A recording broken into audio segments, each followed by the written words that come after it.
About the $3 million, I've made a decision to divide it between my mom and me. This decision came shortly after my father's funeral. Jack, after perusing the inheritance documents without seeking permission, remarked to me, "Kelly, don't be too greedy. Oh, finally, I can quit my job. I have to thank that doddering old man." Doddering old man? Are you talking about my dad? I inadvertently blurted out. Disregarding my confusion, Jack and my mother-in-law enthusiastically discussed plans to buy a new car and go shopping. Faced with this unexpected turn of events, I could no longer contain my emotions. I was on the brink of exploding, burdened with household chores, asked for money, and to top it off, they'd insulted my father. I didn't want to live with Jack and my mother-in-law anymore. Suppressing my anger, I forced a smile and replied, "Sure, feel free to use the money as you and my mother-in-law please. I am Kelly Cohan, a 38-year-old housewife working alongside my husband. My parents were doctors who ran a well-reputed clinic in our hometown. As an only child, I was showered with love. After graduating from the School of Pharmacy, I secured a job at a major pharmaceutical company. Although my parents were disappointed I didn't become a doctor, they respected my decision. 10 years ago, my mother unexpectedly died in an accident, leaving me and my father devastated. During those difficult times, Jack, then my boyfriend, supported me. We met through a mutual friend, and 2 years after my mother's passing, Jack proposed. Jack was an ordinary salaryman in the food and beverage industry. Despite earning significantly more, I believed we could overcome any difficulty and be a happy couple. My father was overjoyed when I told him about our engagement. "I've heard how Jack supported you, Kelly. Thank you so much. Please continue to take care of her," he said. Facing my father, Jack stood straight and promised, "I will make her happy." Standing next to Jack, I was enveloped in feelings of happiness. The following week, we went to Jack's family home to announce our marriage. His mother, with flashy makeup and divorced from Jack's father, evaluated me rudely. "Marriage, huh? You're Jack's choice, are you? Isn't she a bit plain for your choice? And she's older, right? Wouldn't a younger and prettier girl be better for you?" Jack quickly retorted, "Mom, you know M Pharmaceuticals, right? Kelly works there. Her father is a doctor and runs his practice." I expected Jack to praise my character, but instead, he emphasized the financial advantages. Hearing this, his mother's expression changed to one of satisfaction. "Oh, Jack, you should have told me such important things earlier. That changes everything. I happily approve of the marriage. Nice to meet you, Kelly. Thank you." After gaining approval for our marriage from Jack's mother, Jack was overjoyed. However, I couldn't shake off a sense of unease. Despite things going smoothly, and our decision to get married, when we were about to register our marriage, my father, a doctor and real estate investor, gifted me an apartment in a luxury building in New York City. I told Jack, "Dad has given me this apartment as a wedding gift, but it's our new home. Let's live here happily and peacefully together." Jack smiled happily, and thus our married life began. However, after getting married, I realized something unsettling. Jack, who had lived with his parents until then, was almost incapable of doing household chores. He couldn't cook, didn't know how to use the washing machine, and showed no interest in learning. He would leave his garbage scattered around, not bothering to throw it away. While I wanted to diligently share household responsibilities, Jack's careless attitude increased my dissatisfaction. In the first year of marriage, I took on all the household responsibilities despite some complaints, given that we were still in the honeymoon phase. But with the exhaustion from work and struggling to keep up with chores, I reached my limit in our second year. Deciding to have a serious talk with Jack about sharing household duties, I bravely expressed my dissatisfaction. To my dismay, Jack responded without gratitude or reflection, saying, "I'm tired from work too. You're much better at chores than I am, right? It's better if you do them since I'm not good at it." Dismissed just like that, Jack hardly helped with the chores, and I continued to bear the brunt of our household responsibilities. But that wasn't the only problem. After marrying Jack, I discovered his mother also had some peculiar ideas. Jack wasn't very interested in seasonal events, so I decided to send a quality scarf and carnations to his mother for Mother's Day. Despite choosing a nice scarf from a department store, his mother called me sounding displeased. She criticized the scarf, saying it wasn't from a famous brand and was absurd to send such a no-name item. I tried to explain its quality, but she wouldn't listen, insisting she wanted items from a very famous luxury brand. Stunned, I reported this to Jack when he returned home.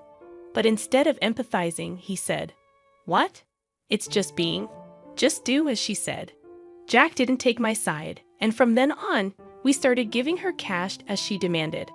Moreover, by our 5th year of marriage, she began visiting our home frequently, always finding reasons to ask for money. Jack, without any complaints, would always smile and give money to his mother. Even though I had a job, Jack's income was limited and small, making our daily life just barely manageable. Desperation led me to dip into our savings to cut living expenses. Despite my frustrations, I knew Jack cherished his mother, and she was an important person to me, having supported me during tough times. She's the mother of someone important to me, and with that thought, I endured. Now, in our 8th year of marriage, I continue to handle all the household chores and keep giving money to my mother-in-law. One day during this routine, my father, whom I hadn't seen in a while, unexpectedly called me. The story he shared during our rare meeting was shockingly unexpected. He revealed that he was suffering from terminal cancer, and treatment was no longer possible. Overwhelmed with shock, tears spilled from my eyes. My father gently stroked my head, just as he did when I was a child, saying, "Kelly, this is fate. Let's accept it quietly." I questioned, "Dad, why even you?" Thus, my days became a juggling act of work, household duties, and now visits to my father's hospital. While work allowed some flexibility, managing the household was not easy. When I told Jack I would be caring for my father, he showed no reaction or willingness to help. "Well, it's tough with your father's sudden condition, but please do your best," was the only thing Jack said. He visited my father in the hospital only once. I was so preoccupied with my father's care that I had no time to spare for Jack. If I had time to worry about Jack, I wanted to prioritize my father. One day, as my father lay in his hospital bed, he suddenly asked me, "Kelly, how is your marriage with Jack going?" Caught off guard, I found myself thinking about Jack's attitude at home and his mother's behavior. I couldn't answer properly. Seeing my hesitation, my father seemed to understand and spoke to me, "Kelly, you don't have to endure. Think about your happiness. Don't worry. You won't have any hardships after I'm gone." I couldn't hold back my tears and wept, and my father silently and firmly held my hand. 3 months later, the inevitable moment arrived. My father passed away quietly. Engulfed in immense sorrow, I started arranging the funeral. Jack, however, showed no interest in my grief and didn't help with any preparations. Despite this, I was too busy with the funeral arrangements to pay much attention to Jack. Many friends and acquaintances attended my father's funeral, making it a heartfelt farewell. Even the indifferent Jack and his mother attended. The day after the funeral, I received a call from a lawyer about my father's inheritance. I arranged a meeting with the lawyer and listened to the explanation. The information was all new and quite surprising. After deducting taxes like inheritance tax, my father's estate amounted to over $3 million. He had not only earned income as a doctor, but also made real estate investments, leaving behind such a vast fortune, all of it to be inherited by me, his only daughter. Wrapped in surprise and gratitude, yet trembling at the thought of handling such a huge amount of money, I proceeded with the inheritance process.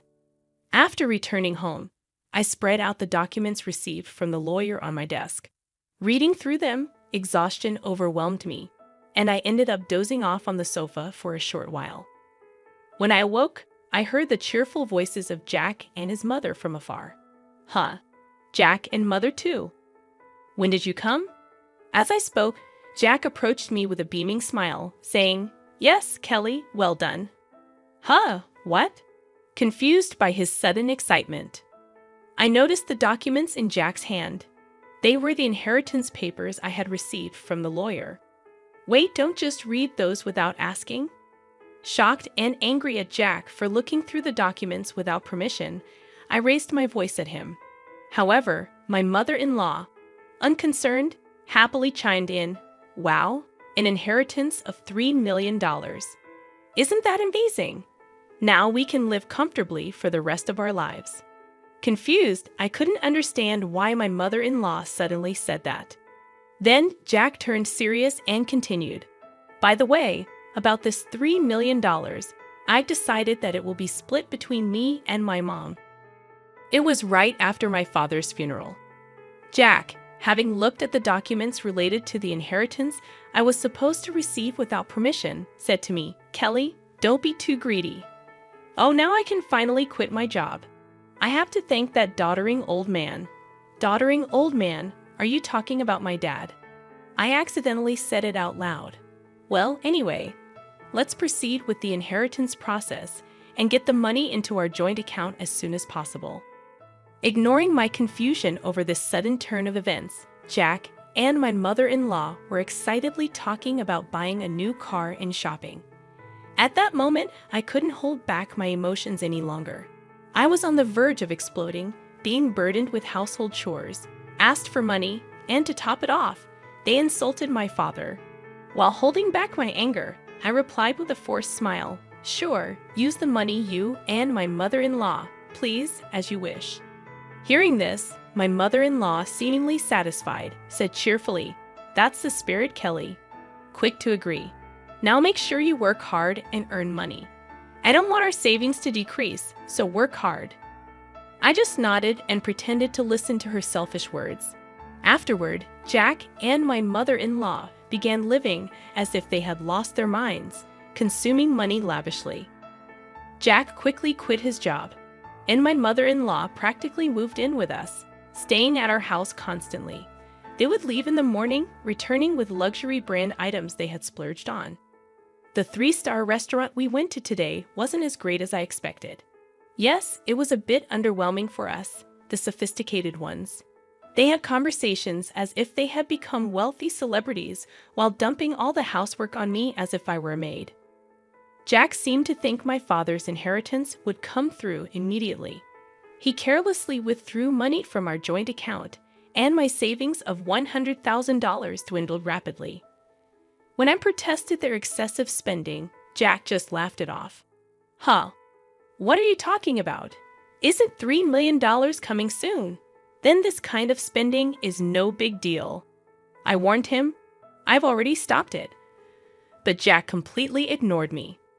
Then, a month later, Jack and my mother-in-law suddenly left for a trip to Hawaii. I wasn't invited and was left alone at home. After seeing them off, I decided to take action.